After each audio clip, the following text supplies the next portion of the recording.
오늘 첫 3인 다윗의 용사 이 제목으로 하나님 말씀을 받습니다. 예수 그리스도가 나의 죄를 대신해서 십자가에 죽으시고 사흘 만에 다시 사셨음을 믿는 자 구원함을 얻게 됩니다. 예수 그리스도를 나의 주님으로 영접하는 자 하나님의 자녀가 되는 권세를 얻게 되는 거 있죠. 이 속에 있는 사람은 하나님의 거듭나게 하시는 역사가 그의 속에서 시작되는 것이다. 빌립보 2장 13절에 보니까 너희 안에서 행하시는 이는 하나님이시니 자기의 기쁘신 뜻을 위하여 너희로 소원을 두고 행하게 하신다고 했어요. 이분께서 저와 여러분 안에 계신 줄로 믿습니다. 예수님께서 약속하신 성령을 그의 백성에게 보내주셔서 마음에 내 생각보다 강하게, 내 감정보다 강하게, 그리고 나의 의지보다 선하고 탁월하게 하나님의 감동을 주시는 것입니다. 이것을 가장 잘 누릴 수 있는 그 지름길이 뭐냐? 말씀과 기도 속에 있는 거예요. 하나님의 말씀을 받게 될 때 성령의 사람들은 말씀에 믿음이 합하여질 줄로 압니다. 그러면서요, 기도하게 될 때에 성령의 사람들은요, 하나님의 인도를 더 받게 되고, 억지로, 어쩔 수 없이 따라가는 것이 아니라 기쁨과 감사 속에서 가게 되는 것입니다. 우리가 지금 다윗을 보고 있는데, 이제 사무엘 상하와 열왕기 상하는 이어지는 그 역사서지요. 사사시대가 끝나고 이제 왕정시대가 시작이 될 때를 시작으로 사무엘 상하 이제 시작을 해서 사울의 죽음과 함께 사무엘 상이 막을 내리고 사무엘 하는 다윗의 치세를 이제 또 다루고 있고 그리고 이제 열왕기 상하를 통해서 이제 다윗 이후에 이어지는 그야말로 열왕들 수많은 왕들의 그런 열전들을 이제 다루고 있습니다. 열왕기 하가 마무리되면서는 이제 유다가 멸망하게 되는 그거 모습으로 끝나게 되죠. 그런데 사무엘기와 열왕기를 넘어서서 아담 때부터 포로 기환 때까지를 다시 쭉 재평가한 이 역사서가 바로 역대상하입니다. 그래서 역대상하의 많은 내용들이 사무엘기와 열왕기 내용하고 이제 중첩이 됩니다. 겹치는데 역대상 10장에 보게 되면 이 사울에 대해서 다윗 이전에 있었던 왕 이 사울에 대해서 총평을 하고 있어요.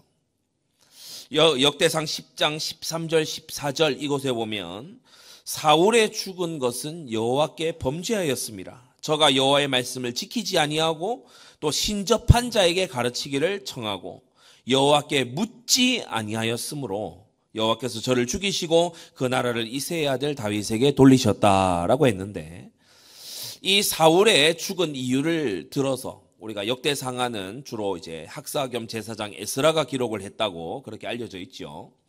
역대상, 역대기는 평가를 하기를 사울이 죽은 것은 그가 하나님께 묻지 않았기 때문이라고 말하고 있어요. 다시 말해 사울의 삶에서 기도가 없었어요. 사울의 삶에서 하나님께 묻고 행하는 것이 없었어요. 사울도 기름 부음 받은 자입니다. 사울도 한때는 하나님의 이름으로 예언도 하던 그런 자입니다. 사울이 처음에는 겸손한 것처럼 보였습니다. 근데 사울이 죽은 것은 역대상 10장 마지막 두 구절 13절 14절이 이 사울의 전체 치세를 총평을 딱 내리고 있는데 사울이 죽은 것은 저가 여호와 하나님께 묻는 기도를 하지 않았기 때문이다. 성도 여러분, 하나님이 말씀하시는 것만큼 하나님이 여러분의 음성 듣기를 원하십니다. 기도하는 자 되시기를 바랍니다. 꼭 해결만을 위해서 기도하는 자가 아니라 나의 마음을 아뢰고 나의 중심을 아뢰고 나의 복잡한 심경도 하나님 앞에 와서 진설하는 그런 여러분 되시기를 바랍니다. 어떻게 해야 될까요? 하나님께 여쭤보는 자 되시기를 바랍니다. 사울이 하나님께 묻지 아니하니까요, 두 가지가 안 돼요. 13절 14절 사울이 두 가지가 안 돼요. 뭐가 안 되냐? 첫째, 말씀에 순종할 힘이 없어. 성도 여러분, 말씀을 듣는다고 순종이 됩니까? 여러분, 말씀을 들어서 우리의 힘으로 순종할 수 있다. 그걸 이제 신학적으로 펠라기우스주의라고 합니다. 우리의 의지는 굳건하기 때문에 우리는 순종할 수 있다. 그게 아니라고 했어요. 어거스틴은 우리의 의지는 타락했다. 우리는 하나님의 은혜가 절실히 필요하다. 그러면 그 은혜를 얻는 방편은 뭐냐? 말씀과 기도입니다. 하나님의 말씀을 들으면서 우리는 그것을 가지고 하나님 앞에 겸손히 기도해야 되는 거예요. 기도하지 않으면 말씀 순종 못합니다. 기도하지 않으면요, 하나님의 말씀을 마음으로부터 순종할 수가 없는 게 저와 여러분들이에요. 그래서 기도해야 돼요. 순종하기 위해서 기도해야 돼요. 순종할 힘을 달라고 기도해야 돼요. 근데 사울이요, 말씀 순종만 안 된 게 아니야. 두 번째는 뭐냐? 귀신 들린 자에게 이제 지도받는 거예요. 여러분 그렇습니다. 기도가 줄어들고 기도를 하지 않으면 거기서 끝나는 게 아니에요. 성령 감동을 못 입는 것만큼 사람은 자기 감정에 충실해집니다. 성령 감동을 못 입는 것만큼 사람은요, 자기 감정에 충실해져요. 성령 감동을 못 입는 것만큼 사람은 여론을 따라갑니다. 사람들의 말을 따라가요. 근데 그 따라가는 사람들의 말 중에 이제 성령 충만한 사람의 말은요, 어찌된 일인지 기도가 떨어져 있는 동안에는 안 들려. 사울 옆에서 성령 충만한 속에 충언을 하는 사람이 있었습니다. 그 아들 요나단이 그렇게 했죠. 다윗도 그렇게 했습니다. 놉 땅의 제사장들도 사울에게 충언을 했습니다. 그런데 사울의 귀에 안 들려요. 왜냐? 그가 기도 속에 있지 않기 때문에. 말씀 순종도 못할 뿐 아니라 하나님의 성신의 감동을 입지 못하니까 어떻게 되냐? 다른 지도를 받게 돼요. 틀린 지도를 받게 돼. 결국에 신접한 여인에게 가서 지도를 받게 돼요. 성도 여러분, 기도하면서 성령 감동 덧입기를 힘쓰시기를 바랍니다. 기도하면서요, 내 감정이 아니라 성령의 감동을 덧입어야 돼요. 그래서 내 속에서 일어나는 걸로 살지 말고 위로부터 임하는 은혜로 살아야 됩니다. 인생은, 우리의 삶은요, 위에서 오는 은혜와 끊어져 있으면 안 돼요. 위에서 오는 은혜와 항상 이어져 있어야 돼. 예. 여러분 꼭 그런 승리의 비밀을 놓치지 않게 되기를 바랍니다. 말씀에 순종하기 위해 기도하고 성령의 감동을 덧입기 위해 기도하고, 우리가 일주일간 살아가면서도 우리가 얼마나 많은 선택과 결정과 선택의 기로에 놓입니까? 이 말을 해야 되는 말인가 안 해야 되는 말인가. 때때로는 어떤 사람은 어떤 말을 잘못해가지고 5년, 7년, 10년을요 곤란한 상황에 빠지는 경우도 있어요. 어떤 계약서에 잘못 사인을 해가지고 10년, 20년 뭡니까? 30년, 40년 평생을 돌아가 버리는 경우도 있어요. 성령의 감동을 입어야 됩니다. 하나님의 성령의 감동함을 입어야 돼요. 하나님은 우리 안에서 힘을 주시는 분이십니다. 우리 안에 내주하셔서 첫째로요, 영적인 힘을 주시는 거 있죠. 예, 그래서 우리 영이 살아나도록, 그 다음에 우리로 하여금 깨닫게 해주세요. 지력 깨닫게 해주세요. 지극히 선한 것을 분별하게 해주세요. 그러면서요, 내 영혼이 잘된 같이 내가 범사에 잘되고 강건하기를 원한다고 했죠. 우리의 몸도, 우리의 삶의 패턴도 하나님께서 점점 잡아나가시는 거예요. 그러면서요, 재물 얻을 능을 주신과 동시에 우리에게 때를 따라 돕는 은혜로 주님께서 경제력도 주시는 줄 믿습니다. 그리고요, 인력을 하나님께서 주시는데 돕는 손길을 베풀고요, 동력자를 붙여주셔서 일이 되어지게끔 그렇게 해주시는 거예요. 하나님은 이 일을 하실 때 자기의 기쁘신 뜻을 위하여 우리로 소원을 두고 행하게 하신다고 했어요. 하나님은 강요하거나 억압하거나 억지로 하거나 그런 것을 하나님은 싫어하십니다. 하나님께서는요, 우리가 마음으로 순종하고 하나님과 공감하기를 원하시고, 하나님의 애타는 그 마음을, 주의 종의 애타는 그 마음을 우리도 가지기를 원하신다는 거예요. 예, 우리도 동일한 예수 그리스도의 심장을 가지고서 그렇게 살아가기를 원하시죠. 행할 힘을 주시고, 주님은요, 우리를 결단하게끔 만들어 주시는 거예요. 여호수아와 갈렙이 10명의 정탐꾼이 하는 그런 짓을 보면서 이 두 명이 결단을 해요. 10명의 정탐꾼이 현실만 얘기하고 하나님 전혀 없는 것처럼 얘기하는 이 사람들, 그런 사람들에게 또 선동되는 이스라엘 백성들 보면서 여호수아 갈렙이 결단을 하죠. 하나님의 뜻에, 나는 10명이 다 저렇게 가더라도 나는 하나님의 뜻에 서야 되겠다. 여호수아가 이 일에 얼마나 한이 맺혔든지 나중에 여호수아서 말미를 보게 되면 너희가 다 어떤 신을 섬길 것인지 택해라. 나와 내 집은 여호와만 섬기겠다라고 말합니다. 그러니까 이게 얼마나 한이 됐는지 말이에요. 갈렙도 얘기하지요. 나중에 나이 80이 되어서 얘기하지 않습니까? 그날에 말씀하신 그 땅을, 그 산지를 나에게 달라고 기도하잖아요. 그래서 여러분 정말 하나님의 말씀에 순종하기 위하여 여러분 복된 결단이 있게 되기를 바랍니다. 우리 안에서 행하시는 하나님의 감동을 더 잊게 되면 상주심을 바라보게 돼요. 때때로 우리는 나는 막 상 그런 거 바라지 않습니다. 이렇게 얘기하는데 그런 거 성경보다 더 이렇게 나아가서 마치 상을 바라보고 영원한 상급을 바라보는 것이 꽤나 뭐 이상한 동기인 것처럼 그렇게 생각하는 거 역시 다 잘못된 거예요. 하나님께서 주실 상이 있다고 하는 거 그것을 우리가 바라보고 달려가야 될 줄로 압니다. 히브리서 2장 2절에 천사들로 하신 말씀이 견고하게 되어 모든 범죄함과 순종치 아니함이 공변된 보응을 받았다고 말하고 있어요. 우리 하나님이 공평하게 다스리고 계십니다. 그래서 세상이 약육강식으로 흘러가는 것 같고 죄 짓는 자, 뻔뻔한 자가 잘 되는 것처럼 보여도 영원한 세계를 쥐고 계신 분이 바로 의로우신 우리 하나님입니다. 히브리서 10장 35절 그러므로 너희 담대함을 버리지 말라 이것이 큰 상을 얻는다라고 했어요. 여러분 믿음 안에서 순종을 선택하기를 담대하게 하시기를 바랍니다. 사람들이 뭐라고 하든지 간에 하나님 말씀 순종하는 길을 선택해야 돼요. 사람들이 뭐라고 평가하든지 간에 우리는 하나님을 우선적으로 순종해야 되는 것입니다. 히브리서 11장에도 말씀했죠. 믿음으로 모세는 장성하여 애굽의 왕인 바로 그 바로의 공주의 아들이라 칭함을 거절하고 애굽 왕가의 사람이 되는 것을 거절했다 이 말 아닙니까? 도리어 하나님의 백성과 함께 고난받기를 잠시 죄악의 낙을 누리는 것보다 더 좋아하고 그리스도를 위하여 받는 능력을 애굽의 모든 보화보다 더 큰 재물로 여겼으니 이는 상주심을 바라봄이라. 여러분 무엇을 바라보고 살아가고 있습니까? 영원한 천국의 상급, 영원한 세계에서 주님께서 다시 오시는 날에 각 사람에게 일한 대로 갚아주겠노라 하신 그 상을 바라보고 살아가야 될 줄로 압니다.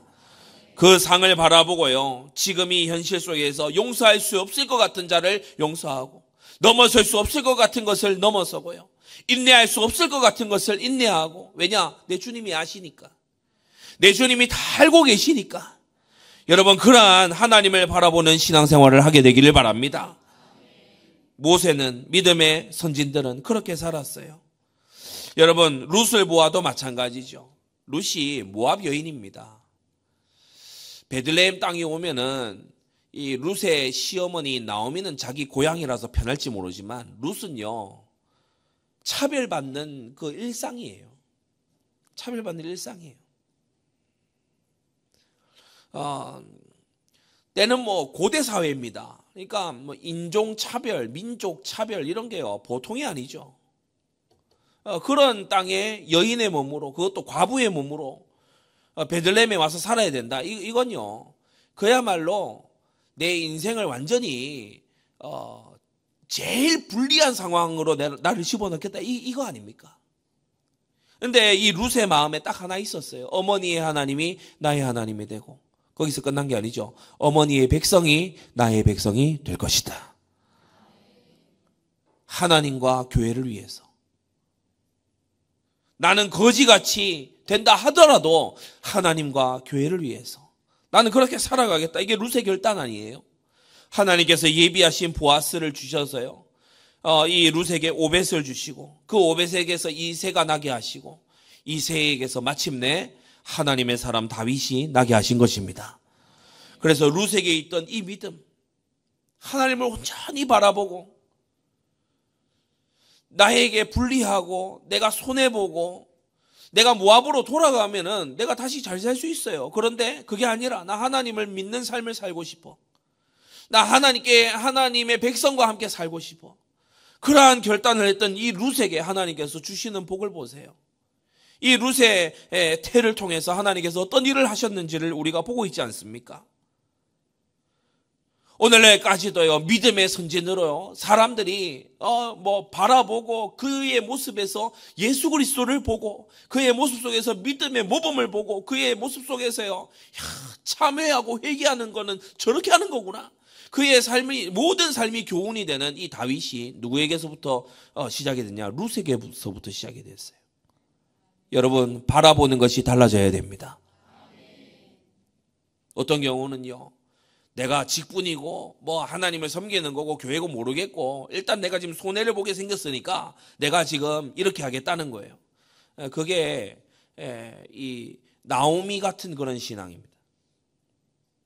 성경은 나오미를 별로 칭찬하지는 않아요. 룻과 같은 여러분 선택과 결단이 여러분 마음속에서 샘솟게 되기를 바랍니다. 하나님은 다윗에게 사명이 생존의 목적이 되게 하셨어요. 우리가 다윗의 생애를 쭉 돌이켜보면은 하나님께서 골리앗을 준비하셔서 다윗으로 하여금 진짜 이 이스라엘을 위해서 나서는 자가 없구나. 이스라엘의 하나님의 영광을 위해서 자기의 목숨을 드리는 자가 없구나. 이걸요, 어린 시절에 이미 보여주신 거예요.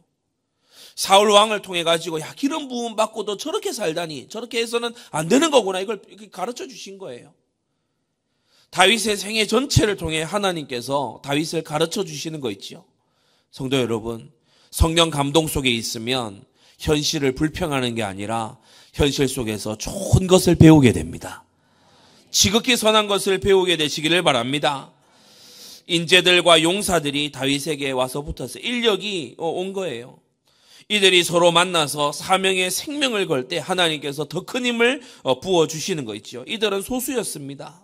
첫 3인, 둘째 3인, 그 다음 30인, 도합 36 혹은 37인 이 정도밖에 되지 않아요. 40명이 채 되지 않아. 근데 이 40명 채 되지 않는 이 사람들이 이 나라를 바꾸고 그 인근 지역들, 그 인근 나라들을 완전히 판도를 바꿔놓는 이러한 사람들이 된 거죠. 성도 여러분, 우리 이 자리에 모인 성도님들도 40명보다 훨씬 많습니다, 지금. 그런데 여러분, 우리가 정말 하나님의 소원에 나의 생애를 드릴 때, 하나님의 소원을 붙잡은 기도 속으로 들어갈 때, 주님의 그 주신 사명이 나의 생존의 목적이 될 때, 하나님께서는 더 크고 놀라운 일을 이루실 줄로 믿습니다. 마찬가지로 우리가 뭔가 할 때 도망가고 생색내고 숨어있는 자 되면 안 돼요. 오전에 1부 때도 말씀 이렇게 받았지만은 저는 많이 연락해서 그렇게 또 할 수도 있겠죠. 하지만은 새생명 초청주의 이럴 때에 이제 다 결과가 나와서 이제 보게 되고 알게 되니까 그분들이 이제 앞으로 어떻게 해야 될지 저는 이제 보는 겁니다. 하나님의 일에 영혼 구원하는 사역에 누가 시키지 않아도 자발적으로 그런 마음을 갖고 있는 분들, 이제 하나님께서 나중에 다른 어떤 응답을 주시겠지요. 그걸 보는 것입니다. 여러분, 정말 누가 시키고 누가 알려주고 그렇게 해서만 하는 자가 아니라 이제는 세월이 이만큼 흘러가고 있으니 하나님의 일에 스스로 소원을 가지고 열심을 내는 자 되시기를 바랍니다.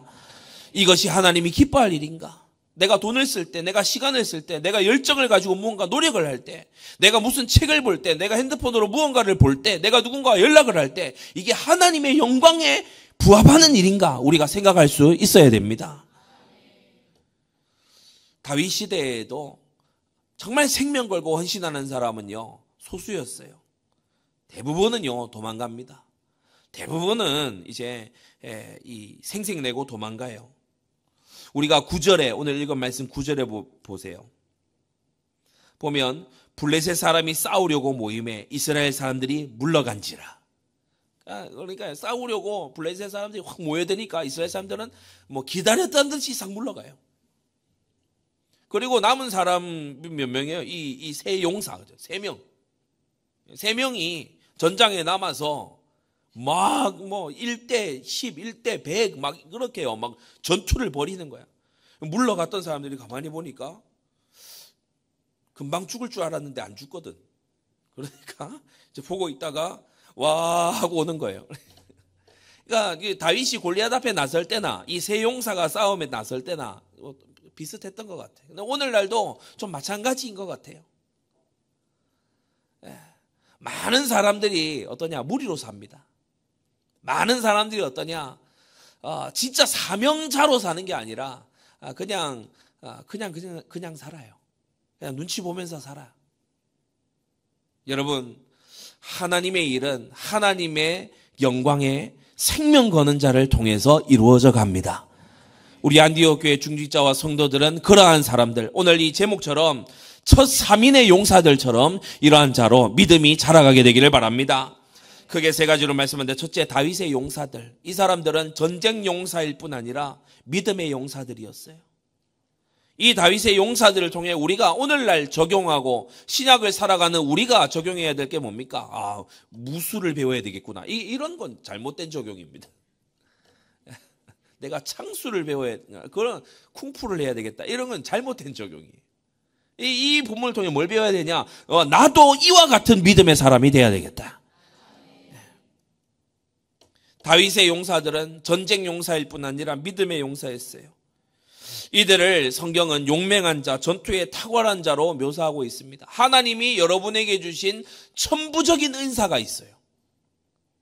부모는 자녀에게 뭘 해줘야 되냐? 내가 원하는 걸 자꾸 집어넣으려고 하기보다 이 자녀에게 하나님이 천부적으로 주신 것을 발견을 해줘야 됩니다. 교회도 마찬가지예요. 교회도 너무 이 어떤 시스템이 촘촘하게 막 이렇게 들어간 교회는요, 조금 이상하게 갈 수 있어요. 잘 가는 듯이 보이지만 이상하게 갈 수 있어요. 자기가 발휘할 수 있도록 해줘야 돼. 자기가 가진 천부적인 은사를 발휘하게끔 그러한 장을 이렇게 열어놓는 거예요. 여러분이 섬기고 싶은 곳에 섬기시기를 바랍니다. 여러분이 봉사하고 싶은 곳에 가서 봉사하시면 돼요. 이들은 두 번째, 충성을 하는데 목숨 걸고 충성했어요. 이 세 용사는 전쟁을 해야 되니까 하는 사람들이 아니고 반드시 이기겠다는 결단을 가지고 하는 사람들이에요. 그게 방금 읽은 9절에도 보이죠. 이스라엘 사람들이 다 물러갔는데 세 용사가 싸움을 도두고 10절, 손이 피곤하여 칼에 붓기까지 블레셋 사람을 쳤어요. 다른 사람들 다 물러가요. 그런데 이 세 사람, 요셉, 밥세벳, 엘르아살, 삼마, 이 세 사람은요, 그야말로 피곤해서 손이 완전 갈라져서 손에서 피와 땀과 이런 것들이 흥건해서 뭐 칼에 붙어 떨어지지 않을 정도로 그날에 전쟁을 한 거예요. 마음의 간절한 소원을 가지고 하나님의 백성을 살리는 그 일을 위해서 하나님 세우신 다윗과 함께 목숨 걸고 충성했어요. 어려울 때, 곤란한 상황일 때, 사람들이 어려워할 때, 그때 같이 어려워하는 자가 아니라 이때가 바로 믿음을 보일 때다. 이때가 바로 나에게 주신 천부적인 은사를 발휘할 때다. 이때가 바로 하나님이 나의 시간으로 주신 시간이다. 그것을 알고 헌신했던 사람, 이 사람들이 바로 새 용사들이에요. 성도 여러분, 믿음을 어려울 때에 발휘하시기 바랍니다. 나의 마음이 너무 어려울 때, 내가 감정적으로 너무 다운될 때, 디프레스 될 때, 뭔가 막 누군가에게 너무 섭섭한 마음이 들 때, 너무 어려울 때, 그때, 여러분, 바로 그때가 이때까지 훈련해 오신 하나님 앞에 믿음을 발휘할 때 아닙니까? 그때 믿음을 발휘 안 하고 언제 하려고 그래요? 기분 좋고, 사람들이 인정해주고, 박수 쳐주고, 다 웃어주고, 이렇게 할 때는요, 그게 믿음인지 기분인지 쉬워요. 네가 환난 날에 낙담하면 네 힘의 미약함을 보임이니라. 여러분, 믿음의 힘을 나타내시기를 바랍니다. 믿음의 힘은요, 고난 가운데서 발휘되는 거예요. 핍박 가운데서 발휘되는 거예요. 믿음의 그간에 말씀 들은 그 실력이 이제 발휘가 되는 거예요. 두려워서 물러가는 수많은 사람들이 있고, 그곳에서요, 손이 칼에 붓기까지 전투를 북돋우는 사람들이 있어요. 9절 말미에 세 용사가 싸움을 도두고, 이 말은 그냥 자기 싸움만 하고 있는 게 아니고, 이를테면 이런 모습인 겁니다. 강대를 막 무찌르고 찌르고 베고 하면서요, 소리를 지르는 거예요. 하면서 소리를 지르는 거예요. 뭐 도망가 있는 사람들 돌아오라고, 도망가 물러가 있는 이스라엘 군사들 돌아오라. 우리가 여기서 싸우고 있고 우리가 여기서 버텨내고 있으니까 너희들 용기 내서 돌아오라고. 여러분, 한국 교회를 향해서 이 땅에 정말 하나님께서 남겨주신 자들을 향해서 우리가 그러한 교회가 되어야 될 줄로 믿습니다. 이때 하나님께서 도우셨죠. 3절, 세 번째 보면 여호와께서 크게 이기게 하셨다. 10절에 나와 있고 12절에도 여호와께서 큰 구원을 이루셨다. 이 사람들은 하나님의 역사에 쓰임받은 믿음의 용사들이 된 겁니다. 자, 그러면 두 번째로 자세히 한 명 한 명을 보겠습니다. 세 용사. 첫째, 요셉 밥세벳이라고 하는, 아디노라고도 하고, 또 역대상 11장에는 야소부암이라고도 이제 이름을 부르고 있어요. 이 전부 다 별명들입니다. 사람이 이게 워낙 잘 싸우고 어떤 전쟁에서 막 공이 크고 이러면은 별칭이 가서 붙죠. 별칭이 붙어요. 그것처럼 이제 별칭이 많이 붙은 거예요. 왜냐? 엄청난 용장이니까. 그러니까 어떤 무용담이 너무 많아요. 그러다 보니까 이 사람에게 별칭이 이제 가서 붙는 거예요. 이 사람은 군장의 두목이라고 불렸어요. 그러니까 장수들을 지휘하는 장수. 장수들을 지휘하는 장수예요. 800인을 죽였다. 8절에 보세요. 저가 한때에 800인을 쳐 죽였더라. 야, 이건 거의 이 어떤 초인적인 그런 힘을 발휘하는 사람이죠. 이 요셉 밥세벳이라고 하는 사람은 왕의 보좌 지휘관, 탁월한 군장이고요. 삼손과 같은 괴력의 그런 소유자였어요. 삼손이 언급돼서 이 말씀드리는데, 삼손은 이 아디노와 같은 이런 초인적인 힘을 받아놓고 이 힘을요, 다른 데다 허비하죠. 하나님께서 천부적인 은사를 주셨는데 그걸 어디다 쓰고 있습니까? 하나님께서 사람들이 막 좋아하게끔 그런 어떤 캐릭터를 주셨습니까? 내가 어디 가면 분위기 메이커가 되고 그래 합니까? 그래, 사람들이 말 잘 들어주고 하니까 이제 사기쳐요? 그러면 안 되는 것입니다. 하나님께서 여러분에게 뭔가 재물을 많이 얻을 수 있게 해주셨습니까? 그거 가지고 사치하고 향락을 즐기고, 여러분 그 은사를 잘못 사용하는 거죠. 하나님이 여러분에게 좋은 체력을 주셨습니까?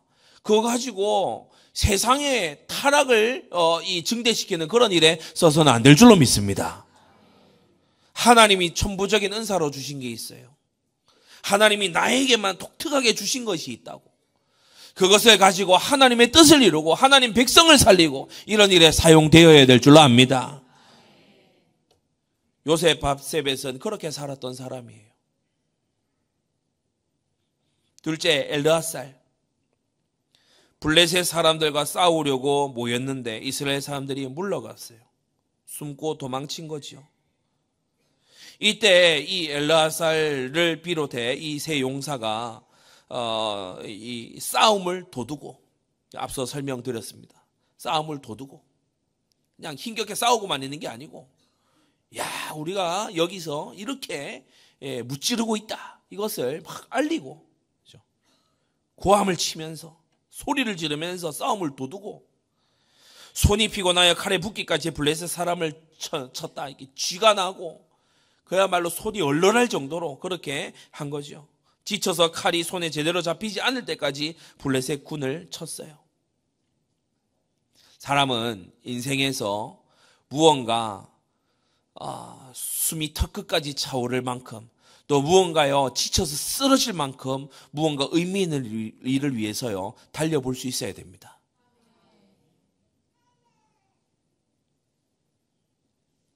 우리 그 소위 세상에서 얘기하는 MZ 세대라고 하는 사람들의 그 제일 되는 이 삶의 목표가 파이어족이라고들 하더라고요. 조기 은퇴. 그래서 돈을 어느 정도 딱 이게 벌어서 조기 은퇴를 하고 그 다음부터 나는 즐기는 삶을 살겠다.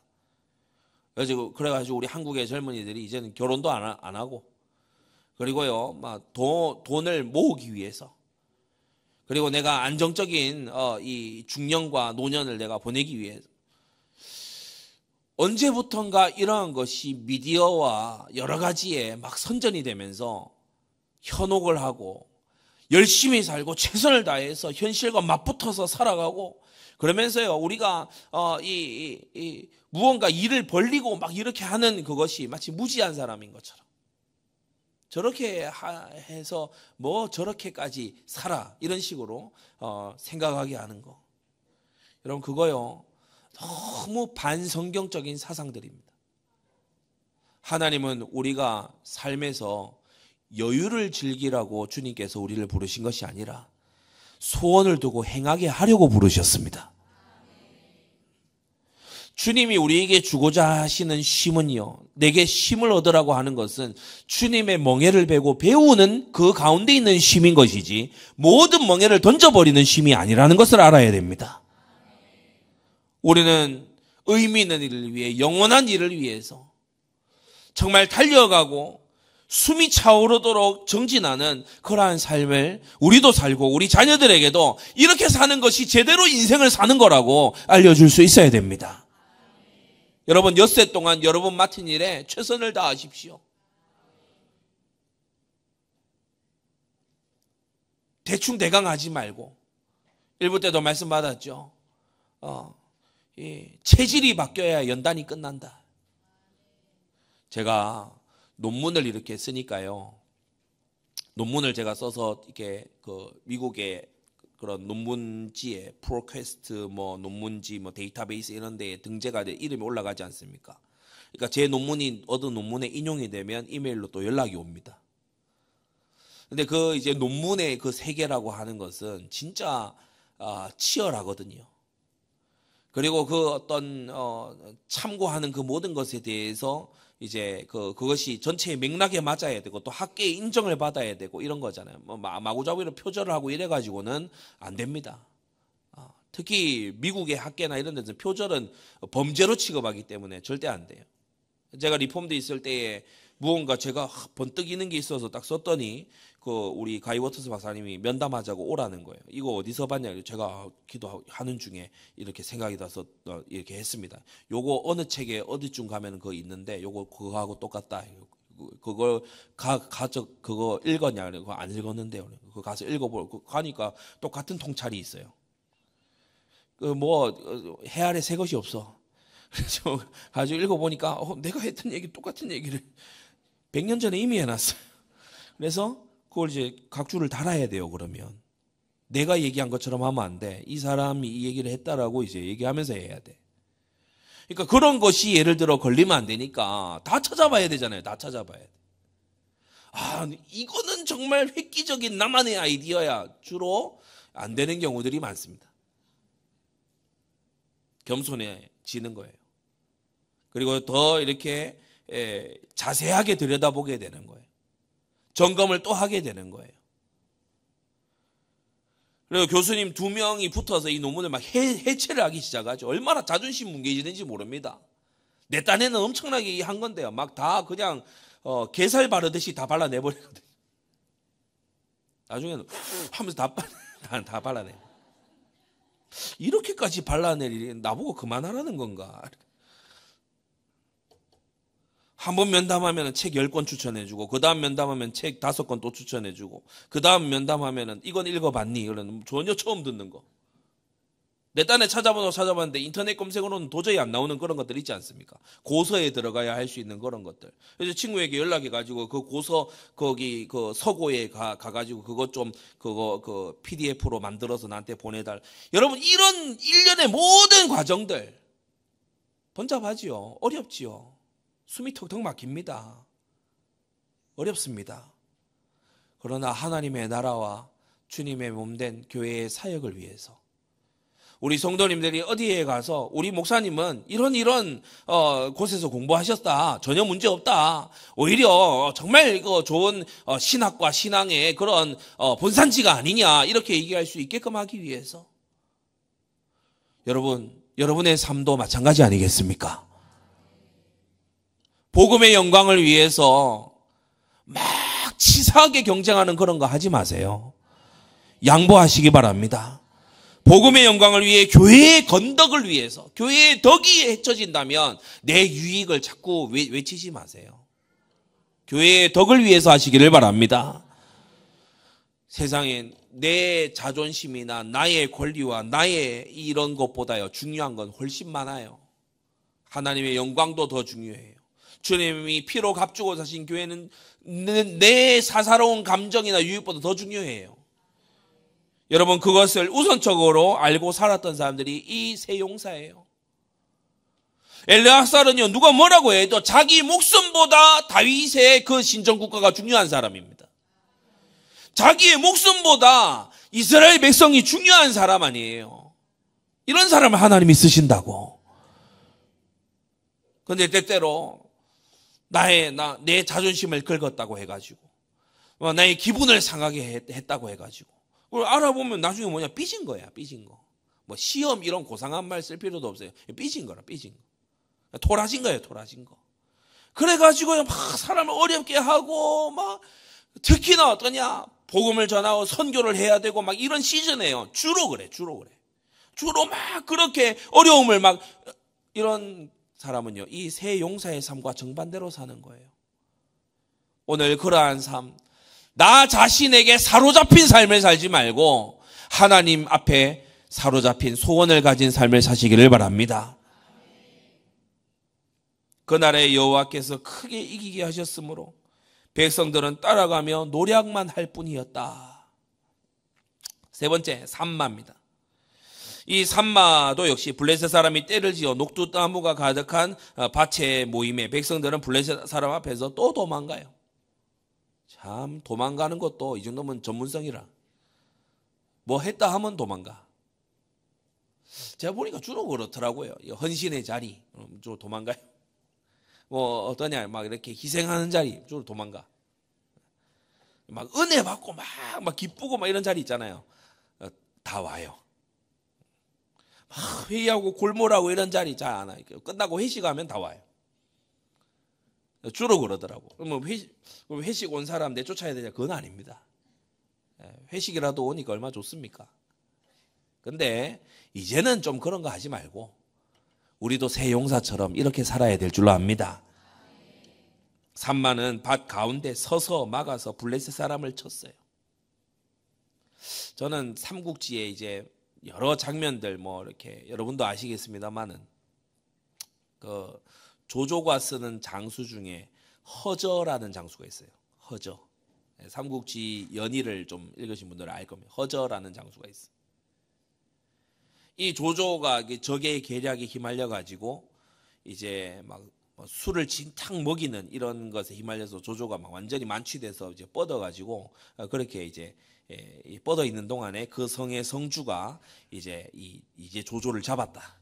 이제 이 조조를 완전히 죽이고 이제 조조만 잡으면 이 조조의 군대는 완전히 목자 잃은 어린 양이니까. 그러니까 완전히 이거는 끝난 싸움이다. 완전히 술에 만취를 시켜가지고 넘어뜨려 놨으니까 이제 되게 승승장구한 거예요. 그래 병력을 딱 이끌고 이제 조조의 침실 쪽으로 가는데 그 침실 앞에 한 명이 딱 막아섰네. 허저가, 이 장수 허저가 경호대장이거든요. 딱 막아서 가지고 끝까지 막아 싸우잖아요. 완전히 화살로 고슴도치가 될 정도로 그래가지고 이 조조가 빠져나갈 때까지 그래 싸워갖고 전사를 했다. 이게 삼국지 연의에 나오지 않습니까?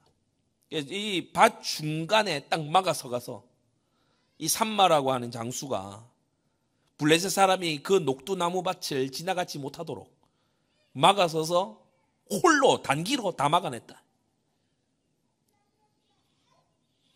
여러분, 교회의 성도들에게 이런저런 어려움이 옵니까?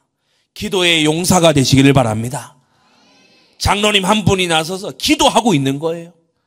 기도의 용사가 되시기를 바랍니다. 순종의 용사가 되시기를 바랍니다. 믿음의 용사가 되어야 돼요. 모든 성도들이 하나님의 말씀에 순종하고 기도의 용사가 되기까지 나는 한 명의 산마처럼 나는 서서 이 전투를 사수하고 있겠다. 여러분, 그런 장로님, 그런 권사님, 그런 집사님이 있는 교회는요 반드시 승리합니다. 모두 다가 산마처럼 하고 그런 건 아니에요. 오늘 이 말씀 들으면서 하나님, 내가 산마 같은 이런 일꾼이 되게 해주옵소서, 이런 영적인 장수가 되게 해주옵소서. 그런 분들은 정말 그러한 은혜가 임할 줄로 믿습니다. 마지막 세 번째, 이들에게 승리를 주신 이유예요. 이 세 사람, 수많은 이스라엘이 아니라 이 세 사람, 적은 이 세 사람에게 승리를 주신 이유, 이들은 사명이 하나님의 목적과 맞았어요. 그냥 싸움을 즐기는 사람들이 아니에요. 이 사람들이 사명 있는 싸움을 하는 사람들이에요. 하나님의 통치를 회복하겠다고 지금 다윗이 들고 나왔잖아요. 이스라엘의 여호와가 살아계신 줄을 알게 하겠노라. 이게 다윗의 모토 아닙니까? 그러니까 이 다윗의 이 군대 속에서요, 목숨 거는 거예요. 이 사람들은 도액처럼 살육을 즐기는 자들이 아닙니다. 성전을 회복하고 예배를 회복하고 말씀을 회복하겠노라. 이게 다윗 군대의 이 목표잖아요. 그러니까 여기는 내가 목숨 걸어도 되겠다. 여러분, 일천지교회를 세우고 이 나라를 모든 입술이 예수 그리스도는 왕이시다 고백하는 그런 나라가 되는 이 일에요, 우리가 목숨 걸어도 되지 않습니까? 생명 걸어도 되는 거 아니겠어요? 이 세 장수는 그렇게 살았던 사람들이에요. 이들은 행동을 보니 결단한 사람들이에요. 죽음도 결단한 사람들. 하나님의 뜻을 결단했어요. 이들이 손이 칼에 붓기까지 그렇게 싸우는 모습을 볼 때 이들은 결단을 아주 매섭게 한 사람들이에요. 진실한 결단에 하나님은 힘을 공급하여 주시는 것입니다. 결단이 답니다. 저는 우리 당회장 목사님께서 한 번씩 그런 것을 하셨다고 해서 저도 이제 해봅니다. 물론 제가 그런 어떤 상황은 뭐 목사님과 똑같은 삶을 산 궤적은 아닙니다만은 저도 미국에 유학하는 시절에 또 제 앞에 맡겨진 이 책무를 해가는 중에요, 이 주먹을 많이 쥐어봤어요. 주먹을 많이 쥐어봤어. 목사님이 한 번씩 간증하시잖아요. 이게 쥐가 나서 안 풀릴 정도로 이렇게 어느 순간에 내가 쥐고 있더라. 뭐냐? 그 결단이거든요. 결단이에요. 편한 것만 좋아하고, 뭐 어떻게 어떤 경우에서든지 막 누리는 구멍 찾아보려고 하고, 틈나면 한번 죄 지어볼까 이런 생각, 그게 아니고 결단에 사로잡힌 그러한 생애를 여러분 꼭 사시기를 바랍니다. 예, 결단에 딱 사로잡혀요. 사람이 결단의 방향과 크기가요, 그 인생을 결정짓습니다.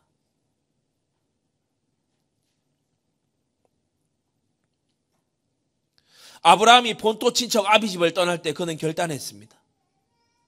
이삭이 기근든 땅에 머무를 때 그는 결단했습니다. 야곱이 베델에서 모든 기름병을 붓고 밤에 기도할 때 그는 결단했습니다.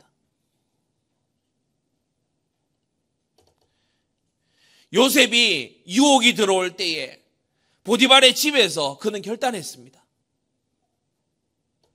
모세가 이 바로 앞에 가서 쫓겨나고 욕을 듣고 할 때에 이 모세는 결단했습니다. 모세의 뒤를 이어서 너무 부담스러운 자리를 맡았던 이 여호수아가요, 여호수아 1장에 결단했습니다. 하나님의 사자를 만나고 그 앞에서 무릎 꿇으면서 이 여호수아가 결단했어요. 사사들이 결단했습니다. 사무엘이 엘리 제사장 가문을 보면서 어리지만 결단했습니다. 다윗이 결단했습니다. 골리앗 앞에 뛰쳐나가면서요, 이 하나님을 모욕하는 자와 나는 단 하루도 같이 살 수 없다 결단했습니다. 다윗의 용사들이 결단했습니다. 이들을 통해 대체 어떤 일이 일어났습니까? 예수님의 제자들이요, 예루살렘 근방, 유대 근방만 막 이렇게 호적되고 있을 때 하나님께서 직접 예수님, 부활하신 예수님께서 다메섹 도상에 직접 부르신 바울이 결단했습니다. 너희의 길을 지나 서바나까지 가리라 결단했습니다. 어떤 일이 벌어졌습니까? 성도 여러분, 결단이 답니다. 결단은 믿음의 하나님의 은혜가 크게 임하도록 만드는 통로가 됩니다. 하나님의 뜻을 결단하십시오. 내가 올해에는 하나님께서 나와 내 가정을 통해서 지교회의 밑그림이 그려지는 그것에 내가 도전하겠다. 결단하시기 바랍니다. 여러분, 우리 정은 성도들은 올해 나를 통해서 제자로 자라가는 정착의 열매가 반드시 있는 것을 내가 보고야 말겠다. 결단하시기 바랍니다. 결단 없이 왔다리 갔다리 하면서 느슨하게 해가지고요. 느슨한 줄은 소리도 못 내.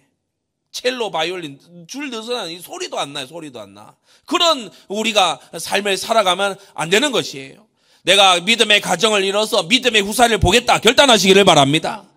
예, 그래서 정말 하나님 앞에 결단하는, 하나님의 선한 계획을 결단하는 생애를 살아야 돼요. 우리 자리에 학생들 말이에요.